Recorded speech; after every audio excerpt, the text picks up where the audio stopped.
Welcome to Through the Bible in a Year with Pastor John. We invite you to join us at 1 Oakleigh Avenue in North Providence, Rhode Island. This podcast is presented to you by The Way Ministries, supported by listeners like you. For donations, live videos, podcasts, and more, please visit www.thewayministriesri.org. Thank you and have a great day.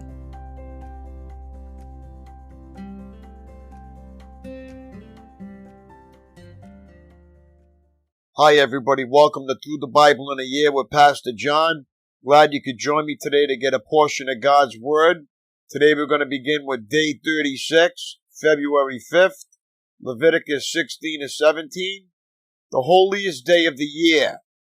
Overview.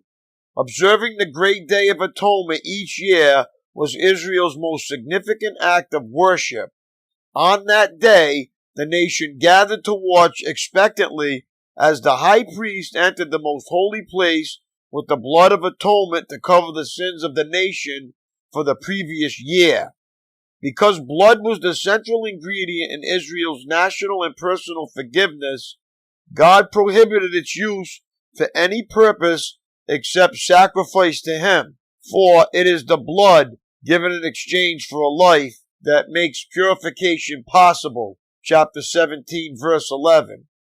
Chapter 16, Atonement by Blood, Life of the Nation. Chapter 17, Abstaining from Blood, Life of the Flesh. Insight. Covered and protected for another year. Leviticus 16, 2-34. The Day of Atonement was the most important day of the year in ancient Israel. Chapter 16, 2-34. On this day alone, two special things happened. The high priest entered the most holy place to make atonement for the nation's sins, and a scapegoat symbolically carried off the nation's sins into the wilderness. This ritual was designed to cover the people's sins until Jesus Christ came and died on the cross, making atonement for sins once and for all. Insight. No private sacrifices allowed. Leviticus 17, 3-4. The restrictions against private sacrifices outside the tabernacle, chapter 17, 3-4, were to prevent the people from drifting into the idolatrous practices of their pagan neighbors. Only properly ordained priests in the proper location, the tabernacle, could offer Israel's sacrifices. Leviticus chapter 16, the Day of Atonement. The Lord spoke to Moses after the death of Aaron's two sons, who died after they entered the Lord's presence and burned the wrong kind of fire before him. The Lord said to Moses, "Warn your brother Aaron not to enter the most holy place behind the inner curtain whenever he chooses. If he does, he will die.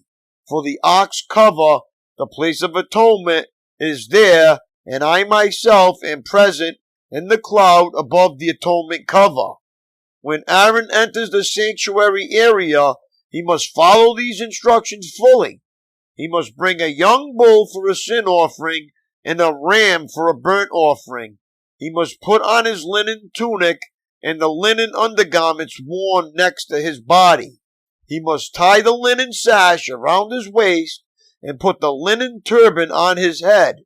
These are sacred garments, so he must bathe himself in water before he puts them on. Aaron must take from the community of Israel 2 male goats for a sin offering and a ram for a burnt offering. Aaron will present his own bull as a sin offering to purify himself and his family, making them right with the Lord. Then he must take the 2 male goats and present them to the Lord at the entrance of the tabernacle. He is to cast sacred lots to determine which goat will be reserved as an offering to the Lord and which will carry the sins of the people to the wilderness of Azazel. Aaron will then present as a sin offering the goat chosen by lot for the Lord. The other goat, the scapegoat, chosen by lot to be sent away, will be kept alive, standing before the Lord. When it is sent away to Azazel in the wilderness, the people will be purified and made right with the Lord. Aaron will present his own bull as a sin offering to purify himself and his family, making them right with the Lord. After he has slaughtered the bull as a sin offering, he will fill an incense burner with burning coals from the altar that stands before the Lord. Then he will take 2 handfuls of fragrant powdered incense and will carry the burner and the incense behind the inner curtain. There in the Lord's presence, he will put the incense on the burning coals so that a cloud of incense will rise over the ark's cover, the place of atonement that rests on the Ark of the Covenant. If he follows these instructions, he will not die. Then he must take some of the blood of the bull, dip his finger in it, and sprinkle it on the east side of the atonement cover. He must sprinkle blood 7 times with his finger in front of the atonement cover. Then Aaron must slaughter the first goat as a sin offering for the people and carry its blood behind the inner curtain. There he will sprinkle the goat's blood over the atonement cover and in front of it, just as he did with the bull's blood. Through this process, he will purify the most holy place, and he will do the same for the entire tabernacle because of the defiling sin and rebellion of the Israelites. No one else is allowed inside the tabernacle when Aaron enters it for the purification ceremony in the most holy place. No one may enter until he comes out again after purifying himself, his family, and all the congregation of Israel, making them right with the Lord. Then Aaron will come out to purify the altar that stands before the Lord. He will do this by taking some of the blood from the bull and the goat and putting it on each of the horns of the altar. Then he must sprinkle the blood with his finger 7 times over the altar. In this way, he will cleanse it from Israel's defilement and make it holy. When Aaron has finished purifying the most holy place and the tabernacle and the altar, he must present the live goat. He will lay both of his hands on the goat's head and confess over it all the wickedness, rebellion, and sins of the people of Israel.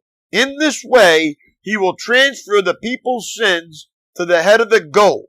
Then a man specially chosen for the task will drive the goat into the wilderness. As the goat goes into the wilderness, it will carry all the people's sins upon itself into a desolate land. When Aaron goes back into the tabernacle, he must take off the linen garments he was wearing when he entered the most holy place, and he must leave the garments there. Then he must bathe himself with water in a sacred place, put on his regular garments, and go out to sacrifice a burnt offering for himself and a burnt offering for the people. Through this process, he will purify himself and the people, making them right with the Lord. He must then burn all the fat of the sin offering on the altar.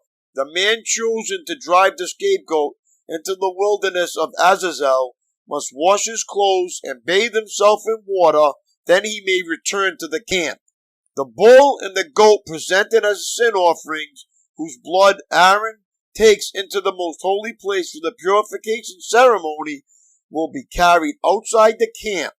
The animals' hides, internal organs, and dung are to be burned. The man who burns them must wash his clothes and bathe himself in water before returning to the camp. On the 10th day of the appointed month in early autumn, you must deny yourselves. Neither native-born Israelites nor foreigners living among you may do any kind of work. This is a permanent law for you. On that day, offerings of purification will be made for you, and you will be purified in the Lord's presence from all your sins. It will be a Sabbath day of complete rest for you, and you must deny yourselves. This is a permanent law for you. In future generations, the purification ceremony will be performed by the priest who has been anointed and ordained to serve as high priest in place of his ancestor Aaron. He will put on the holy linen garments and purify the most holy place, the tabernacle, the altar, the priest, and the entire congregation. This is a permanent law for you to purify the people of Israel from their sins, making them right with the Lord once a year. Moses followed all these instructions exactly as the Lord had commanded him. Leviticus chapter 17. Prohibitions against eating blood. Then the Lord said to Moses, give the following instructions to Aaron and his sons and all the people of Israel. This is what the Lord has commanded. If any native Israelite sacrifices a bull or a lamb or a goat anywhere inside or outside the camp, instead of bringing it to the entrance of the tabernacle to present it as an offering to the Lord, that person will be as guilty as a murderer. Such a person has shed blood and will be cut off from the community. The purpose of this rule is to stop the Israelites from sacrificing animals in the open fields. It will ensure that they bring their sacrifices to the priest at the entrance of the tabernacle so he can present them to the Lord as peace offerings. Then the priest will be able to splatter the blood against the Lord's altar at the entrance of the tabernacle, and he will burn the fat as a pleasing aroma to the Lord. The people must no longer be unfaithful to the Lord by offering sacrifices to the goat idols. This is a permanent law for them to be observed from generation to generation. Give them this command as well. If any native Israelite or foreigner living among you offers a burnt offering or a sacrifice, but does not bring it to the entrance of the tabernacle to offer it to the Lord, that person will be cut off from the community. And if any native Israelite or foreigner living among you eats or drinks blood in any form, I will turn against that person and cut him off from the community of your people. For the life of the body is in its blood. I have given you the blood on the altar to purify you, making you right with the Lord. It is the blood given in exchange for a life that makes purification possible. That is why I have said to the people of Israel, you must never eat or drink blood, neither you nor the foreigners living among you. And if any native Israelite or foreigner living among you goes hunting and kills an animal or bird that is approved for eating, he must drain its blood and cover it with earth. The life of every creature is in its blood.